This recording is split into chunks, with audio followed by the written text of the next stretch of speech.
السلام علیکم فرینڈس، کیسے ہیں آپ لوگ؟ امید کرتے ہیں آپ لوگ خیریت سے ہوں گے۔ آج آپ لوگوں کے لیے ایک اور بہترین ویڈیو لے کر حاضر ہوئے ہیں۔ آج آپ کو بتا دیں گے کہ سلطنت عثمانیہ کی ابتدا کیسی ہوئی۔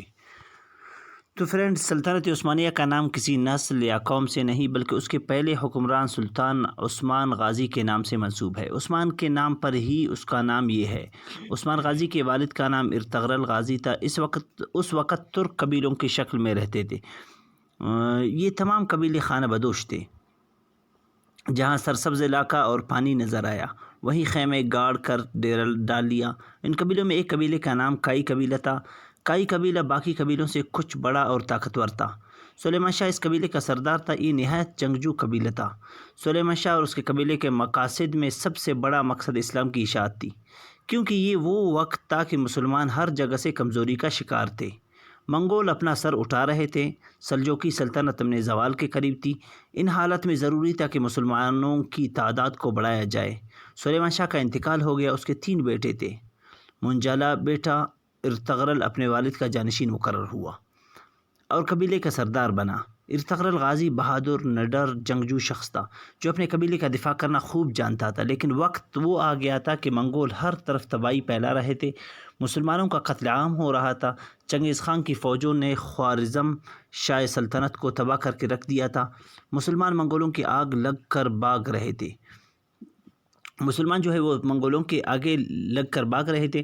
اس صورتحال میں ارطغرل منگولوں کا مقابلہ نہیں کر سکتا تھا۔ وہ اپنے قبیلے کو لے کر جا کر سلجوقی سلطنت کی طرف رواں ہوا۔ اس کے ساتھ تقریباً 400 کے لگ بھگ خاندان تھے۔ رستے میں اس نے دیکھا کہ 2 فوجیں آپس میں لڑ رہی ہیں۔ اس نے سوچا کہ کسی ایک کا ساتھ دینا چاہیے۔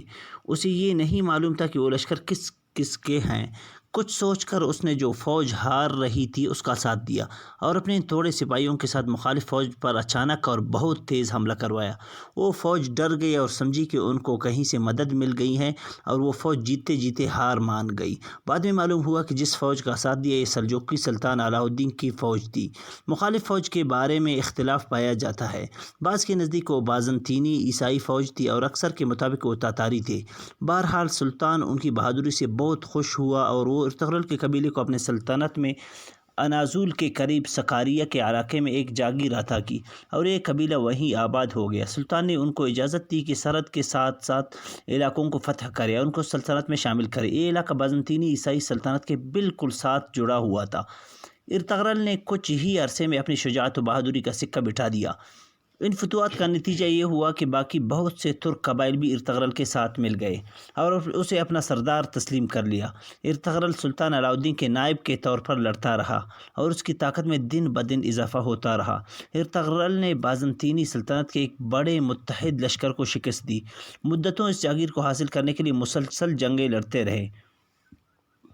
1281 عیسوی میں 90 برس کی عمر میں ارطغرل کا انتقال ہو گیا۔ اس کے جانشین اس کا بیٹا عثمان غازی تھا۔ عثمان اپنے والد کی طرح پکا مسلمان، بہادر اور حوصلہ مند تھا۔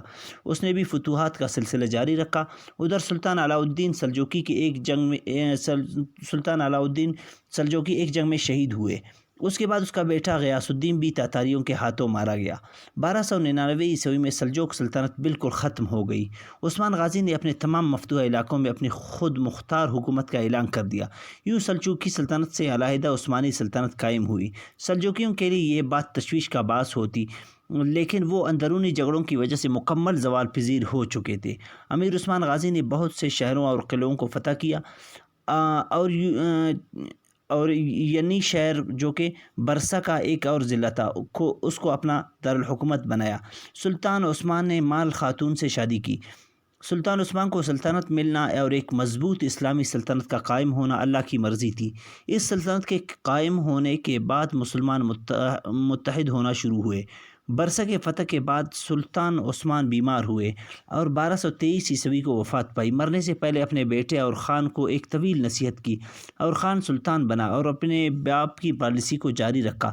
جب سلطان عثمان کا انتقال ہوا تو سلطنت کا رقبہ 16,000 مربع کلومیٹر تھا۔ 150 سال کے اندر یہ دنیا کی سب سے بڑی سلطنت بن گئی۔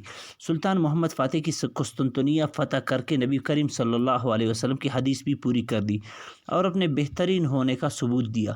سلطنت عثمانیہ کے 90 سلطان سلیم اول نے مصر میں موجود عباسی خلافت قائم کر کے اپنی خلافت کا اعلان کر دیا۔ یوں خلافت بھی ان کی ہوئی اور سلطان سلیم اول سلطنت عثمانیہ کے پہلے خلیفہ بنے۔